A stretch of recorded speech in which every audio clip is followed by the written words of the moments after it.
AITA for wanting to give part of the money my wife, and I saved to help my ex-wife's son, who isn't mine, get medical treatment, even though my current wife is completely against it. I read it. I'm writing this with a heavy heart because the situation is tearing me apart. I don't know if I'm doing the right thing or just making a foolish mistake that could ruin my family. Let me tell you everything in order, because it's not a simple story, and I need you to understand the context.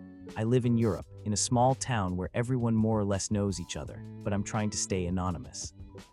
My ex-wife, let's call her Anna, 43F, and I, 45M, were married 10 years ago.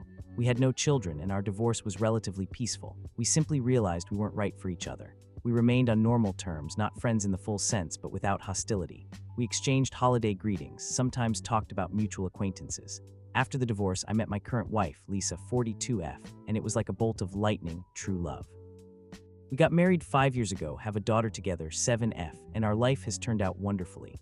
I opened a small car repair business, which took off during the pandemic because people drove their cars more. We bought a modest house, nothing luxurious but cozy, and have some savings, not millions, but enough to feel stable. I'm not a millionaire, just a hardworking guy who invested money on time. Things turned out differently for Anna. After us, she met some guy, let's call him Mark, 45M, and they quickly got married. I heard from mutual friends that he wasn't the best, controlling, jealous, with alcohol problems. They had a son, he's now 8 years old, let's call him Alex. I never interfered in their lives because it was none of my business. But rumors reached me. Mark often yelled, didn't help with the child, and eventually left them 3 years ago, leaving Anna alone with the boy. She worked 2 jobs to make ends meet, but managed. Now to the point, a few months ago I accidentally found out about the trouble. Lisa and I were at a party hosted by a mutual friend, and someone there mentioned Anna. It turned out Alex was seriously ill. He was diagnosed with acute lymphoblastic leukemia, a blood cancer that often affects children. I'm not a medical professional, but I heard the treatment costs crazy money. Chemotherapy, possibly a bone marrow transplant, medications not fully covered by insurance. Anna was trying to cope alone, but without Mark, who disappeared and doesn't pay child support, it was impossible. The friend said she was selling things, taking out loans, but the situation was critical. The child is in the hospital, and without funds, treatment could stop. I don't know why it affected me so deeply. I sat at home that evening and couldn't sleep. Alex is not my child, I've never even seen him, but he's a child, a little boy who isn't to blame for adults' mistakes. I imagined if it was our daughter, my heart was breaking. Days passed and the thought wouldn't leave my head. Lisa and I have savings, about 20,000 euros, which we set aside for house repairs or a vacation. Not all of it, but a part, say, 7,000 could help Anna pay for part of the treatment. It wouldn't solve everything, but it would give them a chance. I hesitated for a long time. Is this my business? Do I look strange helping an ex? But a child's life isn't about money, right? I kept it to myself for weeks, afraid to tell Lisa. She is a good woman, but jealous of the past, and I understand why Anna was part of my life. Finally, last week at dinner, I gathered courage. I said, honey, I heard about Anna and her son. The boy is sick, cancer, and she needs help. I think we could give a little from our savings. She looked at me as if I'd lost my mind. Are you serious? That's not our child. Why are you even thinking about her? We have our own family, our own plans, she exploded. I tried to explain. It's not about Anna, it's about the child. If we were in her place, wouldn't you want someone to help? But she wouldn't listen. She shouted that I was putting strangers ahead of us, that it was a betrayal. Now she's not talking to me, sleeps in another room, and the atmosphere at home is terrible.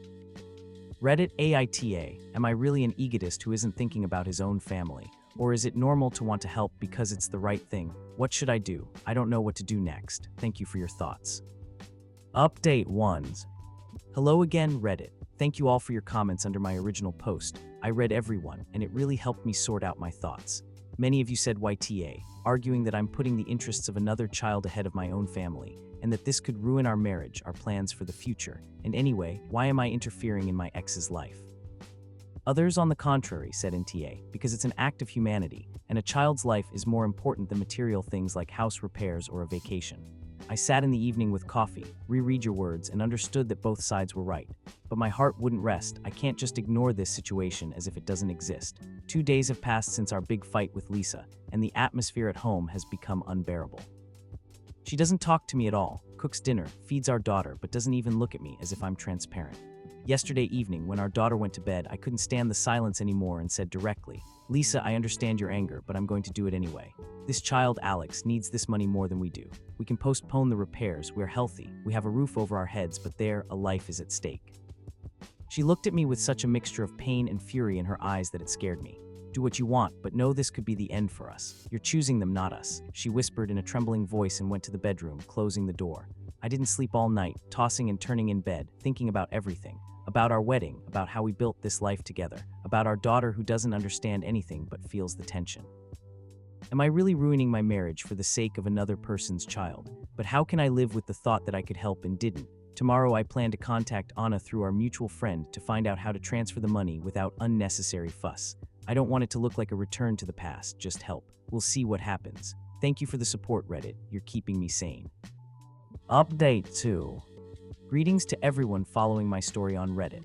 A few more days have passed, and the situation is developing in a not-so-great way, but I'm trying to hold on.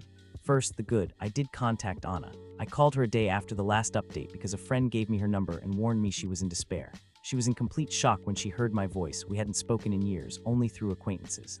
"Why are you calling? How do you know?" she asked in a trembling voice. I told her about the party and the rumors, and she started crying right over the phone. It turned out everything was worse than I thought. Alex is in a specialized hospital in the capital, undergoing intensive chemotherapy, but insurance only covers basic procedures, and special medications and tests cost thousands of euros per month. Mark, her ex, completely disappeared 3 years ago, doesn't pay child support, ignores court orders, and she's pulling through alone, works a low-paying job in a store, sells personal items on online auctions, even borrowed from relatives, but debts are growing. "I don't know how to go on," she said. "The doctors say that without the full course, the chances are dropping." I didn't ask for details about their life because it's not my business, I just offered help. I transferred 5,000 euros to her bank account that same day. That's about half of our savings, but I thought it would give them a breather for the upcoming procedures. Anna thanked me through tears, called me a savior, promised to send updates on Alex's condition and to return it if she could. I felt relief, as if a weight had lifted from my soul. At least the child got a chance. But at home, it's a real hell. Lisa found out about the transfer. I didn't hide it, I showed her the receipt, and now she's hysterical. She started packing her things, screams that it's not about the money, but about me putting the past ahead of our family. "Why do you care so much about her son? This is not our problem," she kept repeating. Our poor daughter walks around scared, asks, "Daddy, why is mommy crying? Are we going somewhere?" I'm trying to calm everyone down, explaining that it's a one-time action, that we still have enough to live normally, but she doesn't believe me, says it's a betrayal of trust. The comments under my post were divided. Some advise me to stop, others to go all the way. I'm in despair. I don't know how to fix the situation at home, but I regret not discussing it more deeply with Lisa from the start. Maybe I should give her time to cool off, or see a psychologist. Any advice is welcome. Update 3. Reddit, thank you for all the support in the comments. Your messages really keep me afloat in this chaos. A week has passed since I transferred the money, and there are some updates from both sides. First, about Alex. Anna sent me a message with a photo from the hospital, with her permission of course, but I won't post it here to preserve privacy. The boy looks pale, with tubes in his hands, but there's a faint smile on his face. He's drawing pictures for his mom. The doctors say the first course of chemotherapy went well. Tests show improvement. The number of cancer cells has decreased, but there are still months of treatment ahead, possibly even a bone marrow transplant if they find a donor. The money I gave went to pay for special medications and consultations with an oncologist, and Anna says without it they would have stopped. "You gave us hope," she wrote. Alex asks about the good uncle who is helping. This moved me to tears because I can imagine what it's like to fight for a child's life alone. I don't plan to give more because our savings are now minimal, but I feel I did the right thing. But at home, the situation has worsened. Lisa went to her parents with our daughter to think, as she said. She packed a suitcase, kissed me coldly on the cheek, and left. Now she only texts about practical things. "Daughter is fine, feed the cat." I've tried calling, apologizing, explaining that it's not about Anna, but about humanity, but she interrupts. "You don't understand, it's not just the money. Why are you so invested in this child? Is there something I don't know about you and Anna?" Her words made me think deeply. Why did this really affect me so much? I've always regretted that Anna and I didn't have children during our marriage. Maybe that plays a role. Or is it just my conscience bothering me because I have a stable life and she doesn't? Friends advise giving her space, not pressuring her, maybe writing a letter explaining things. I'm trying, but I'm afraid this is the end of our marriage. Has anyone been in a similar situation where a good deed split a family? How do you regain trust? I feel guilty, but also right. It's tearing me apart. Update 4. Hello Reddit, it's getting weirder and more tangled. A few more days have passed since the last update, and new details are emerging that make me doubt everything. Anna called yesterday with updates on Alex. He went through another stage of treatment. The tests are a little better. The doctors are optimistic, but there are still compatibility tests for the transplant ahead, and that will cost extra. She didn't ask for more money, just shared, thanked me for the support, and told me how the boy dreams of going to the park after recovery. I listened and felt warmth in my heart, but also anxiety. Meanwhile, Lisa came back home, but only to take the rest of her things. We sat down at the kitchen table for a serious talk. She was in tears, screamed that she checked my messages. I didn't hide my phone because I had nothing to hide, and sees how I regularly communicate with Anna about the child's condition. This isn't just a one-time help, is it? Why are you so attached to this boy? He's not our child, she kept repeating. I denied it, said it was just sympathy, but her words stuck deep in my head. That night I couldn't sleep, going over dates in my memory. Anna and I divorced 9 years ago. Alex is 8 years old. I always thought he was Mark's because they got married almost immediately after our divorce and the rumors said so. But now, what if something's off? Maybe the timelines don't add up. I called our mutual friend, the one who told me about the illness, and asked if there were any rumors about paternity. He sighed and said, "Man, Anna once hinted in a conversation that Mark wasn't the biological father, but asked me not to spread it. She didn't want problems." My heart is pounding from this thought. Could Alex be mine? It sounds like a soap opera, but now I can't shake the doubts. Should I check, do a DNA test? But it would ruin everything. If yes, then I'm a father who didn't know. If no, then I'm just a fool who ruined his marriage for nothing. Reddit, your comments about digging deeper made me think. What should I do? I'm panicking. Update 5. Reddit, this is the final update, and I'm still in shock at how everything turned out. Thank you to everyone who followed and advised. Your words made me act. After the last update, I couldn't stand the uncertainty and decided to talk to Anna directly. I called her the next day, said I wanted to meet because I had important questions. We met at a cafe near the hospital. She looked tired but grateful. I asked her directly, "Anna, tell me the truth about Alex. Is he Mark's?" The dates don't add up in the rumors. She lowered her eyes, was silent for a minute, then started crying and confessed, "Yes, he's yours. When we divorced, I was already pregnant, but I didn't tell you because I saw how happy you were with Lisa and I didn't want to ruin your new life. Mark knew the truth, agreed to be the father on paper, but then left us when things got tough. I sat there as if struck by lightning. It turns out I have a son I didn't know about for 8 years. We did a DNA test at a private clinic to confirm. The result was positive, 99.9%.